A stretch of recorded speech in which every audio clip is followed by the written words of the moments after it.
ami maa ngi jégul de si mbedd mi ma la taxaw loo xam nga waroon naa ñëw ba seen kër loolu mooy gën a rafet xam nga man nag maa yow depuis primaire ba ñuy defee entrée en sixième ba ni ngay bàyyee maa ngi jégul si nodd ba pare mi la doon bind xam nga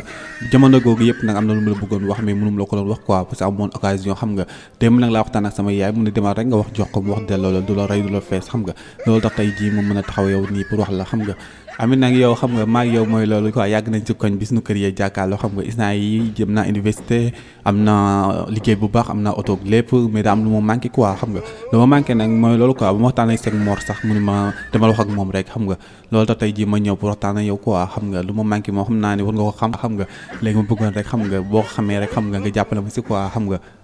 xam naa ni sax war nga ko xam quoi boo gisee bët yi ma lay xoolee xam nga ak bu ma rombee xam nga nu may kontaanee xam nga nu may retaanee bu ma jàkkaarloo ak yow nii xam nga xam naa ni war nga ko xam quoi xam nga loolu rek laa bëgg xam nga jàppale ma si. man kat xaw ma li nga ma bëgg wax sa suba ba léegi xam nga rek ngay wax li nga ma bëgg wax ma ko rek.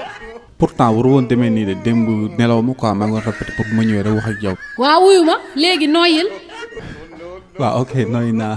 xam naa sax sa yaay xam sa yaay ak sama yaay indi dikke lañ quoi sa papa ak sama papa. yéen ñi si commentaire yi doo leen ma jàppale kii lu ma bëgg wax rek boo leen ko xamee ngeen wax ma ko.